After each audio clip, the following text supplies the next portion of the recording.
नमस्ते आप सभी को। आज की हमारी एकादशी है देवशयनी एकादशी जो कि 6 जुलाई 2025 को है। और इसकी कथा क्या है? पहले तो इसकी कथा क्या है, इसका नाम देवशयनी एकादशी कैसे पड़ा वो मैं सुनाऊंगी, और इसकी जो व्रत कथा है उसको वो भी मैं आज आपको सुनाऊंगी। तो इसका मतलब आज मैं आपको 2 कहानियां सुनाऊंगी, ठीक है। तो देवशयनी एकादशी, जैसे नाम से भी आपको समझ में आ रहा है कि देवशयनी यानी देव इसमें सो रहे हैं। तो ये हुआ कैसे? बहुत समय पहले की बात है, एक राजा बलि हुआ करते थे। तो राजा बलि ने सब लोगों पे बहुत अत्याचार कर रखा था, इधर मार काट उधर मार काट। तो सब इंद्रदेव और बाकी सब देवता लोग सब गए विष्णु जी के पास। उन्होंने विष्णु जी से कहा कि राजा बलि को हमें रोकना होगा क्योंकि उनके अत्याचार बहुत बढ़ते जा रहे हैं। तो विष्णु जी ने क्या किया, उन्होंने वामन अवतार लिया। वामन अवतार के साथ वो पहुंचे राजा बलि के पास, और राजा बलि उनको देखकर बहुत प्रसन्न हुए। तो उन्होंने बोला कि राजा बलि से उन्होंने बोला कि मैं एक आपसे कुछ चाहता हूँ, मांगना चाहता हूँ। तो राजा बलि इस चीज़ में बहुत ही उनका बहुत ही नाम था कि जब भी उनसे किसी ने कुछ मांगा है तो उन्होंने उनको दिया है। तो उन्होंने बोला हाँ क्या, उनको लगा है तो छोटा सा है, वामन अवतार, वो तो छोटा उनका स्वरूप था। तो उन्होंने बोला कि पता नहीं क्या कोई छोटी ही चीज़ मांगते होंगे। तो उन्होंने बोला मुझे ना 3 पैर जमीन चाहिए। तो उन्होंने राजा बलि ने बहुत ही खुश होकर बोला हाँ ये तो छोटी सी है, क्या कुछ दे देते हैं। तो पहला जो उन्होंने अपना चरण रखा वो धरती पर, दूसरा आकाश पाताल, मतलब पूरा संसार में उन्होंने 2 पैर में पूरा संसार हो गया, कवर हो गया। अब वो वामन बोलने लगे कि मैं तीसरा पैर कहाँ रखूं। तो राजा बलि ने अपना सर आगे कर दिया कि अगर अब कुछ नहीं बचा है तो आप मेरे सर पे रख दो। और इससे जो विष्णु जी थे, जो वामन अवतार में थे, वो उनकी इस भाव से बहुत प्रसन्न हुए और उन्होंने बोला कि राजा बलि को जो चाहो वो मांग लो मुझसे, मैं तुम्हारे इस भाव से बहुत प्रसन्न हूँ। और जब उन्हें पता चला कि विष्णु जी हैं वामन अवतार में, तो उन्होंने क्या मांगा, विष्णु जी को ही मांग लिया।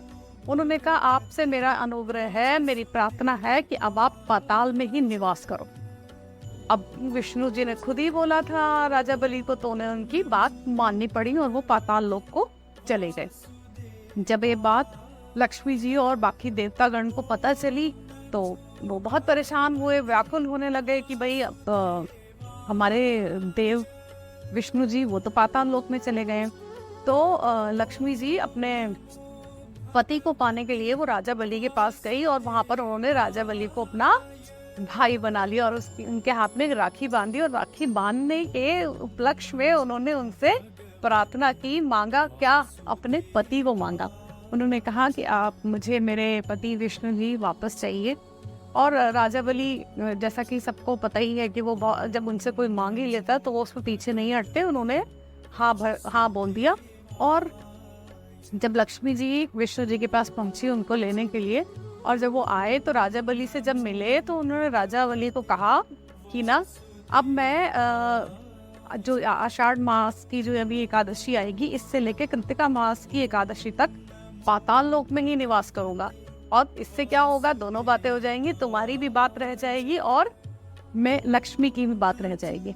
तो इसलिए तब से ये जो आषाढ़ मास की एकादशी आती है, जो विष्णु जी हैं वो चले जाते हैं निद्रा में, सोने के लिए चले जाते हैं। और जब कृतिका मास की एकादशी आती है तब उसमें वो उसको देव उठनी एकादशी के नाम से जाना था, उसमें देव उठते हैं। तो ये है एकादशी, कैसे इसका नाम पड़ा और इसमें क्या होता है। और अगर हम हिंदू कैलेंडर के उसमें हिसाब से देखते हैं तो हम क्या करते हैं कि हम ये चतुर्मास जिसमें विष्णु जी अपनी योग निद्रा में होते हैं, तो हम लोग क्या करते हैं, हमारे जो शुभ काम है जैसे कि विवाह हो गया, मुंडन हो गया, घर बनाना, इस तरह के काम हम रोक देते हैं और हम वो भी देव उठनी एकादशी के बाद ही शुरू करते हैं। तो ये इस तरह से हमारे ऋषि मुनियों ने इस तरह से, और विष्णु जी ने ऐसे रचना की थी कि जो चतुर्मास है वो वैसे भी थोड़े टफ होते हैं। कैसे टफ होते हैं, जैसे बरसात आ जाती है, फिर बरसात के बाद बहुत तेज धूप होती है और इस तरह से वो बड़े टफ डेज होते हैं जिसमें ये सब काम कर पाना मुश्किल हो जाता है। लेकिन आज के समय में ऐसा नहीं होता है। पहले क्या होता था, कच्चे घर होते थे तो बहुत मुश्किल होती थी, पानी भर जाता था। तो ये सब सोच विचार करके ही ये इस तरह से चतुर्मास की जो विष्णु जी की योग निद्रा के बारे में बनाया गया है। ठीक है, तो ये थी हमारी देवशयनी एकादशी की कथा। अब मैं आपको सुनाती हूँ जो इस देवशयनी एकादशी की व्रत कथा है। तो सतयुग के टाइम की बात है। एक राजा मेधांता हुआ करते थे। वो बहुत ही यशस्वी राजा थे और उनकी प्रजा और उनके बीच में बहुत अच्छा तालमेल था। लेकिन एक बार क्या हुआ कि वहां पर ना उनके राज्य में 3 साल से वर्षा नहीं हुई। अब आपको पता ही, वर्षा ना होने से क्या होता है, बारिश ना होने से वहां पर सूखा पड़ गया, अकाल पड़ गया।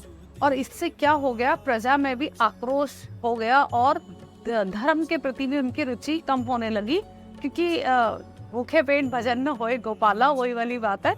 तो वो राजा के पास आए और उन्होंने अपना दुख राजा के सामने रखा, जिससे सुनकर राजा भी बहुत परेशान हो गए और वो सोचने लगे कि कहाँ मुझसे गलती हो गई जो आज मेरी प्रजा और मेरा राज्य पूरा इस अकाल में है और इतना सूखा पड़ गया है, खाने को भी कुछ नहीं है, फसल के लिए पानी चाहिए।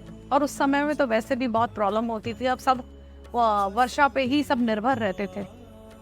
फिर राजा ने सोचा कि चलो इसके बारे में हम किसी ऋषि मुनि से सलाह लेते हैं कि कहाँ हमसे गलती हो गई और हमें क्या करना चाहिए जिससे कि हमारे राज्य में वर्षा हो और जिससे सब लोग पहले की तरह खुशी खुशी रह पाए।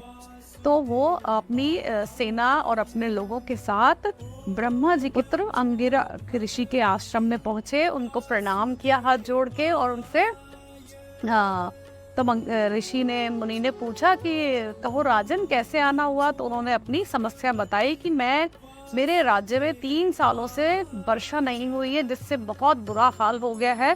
तो ऐसी मुझसे क्या गलती हो गई है, क्या मुझे करना चाहिए जिससे कि मेरी प्रजा और राज्य पहले की भांति सुख से रह सके।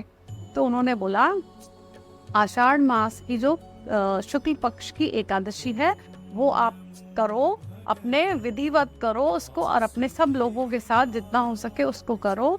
उसको करने के बाद विष्णु जी का ध्यान करो और मुझे पूरी आशा है जिससे विष्णु जी प्रसन्न होंगे और तुम्हारे यहाँ जरूर वर्षा होगी।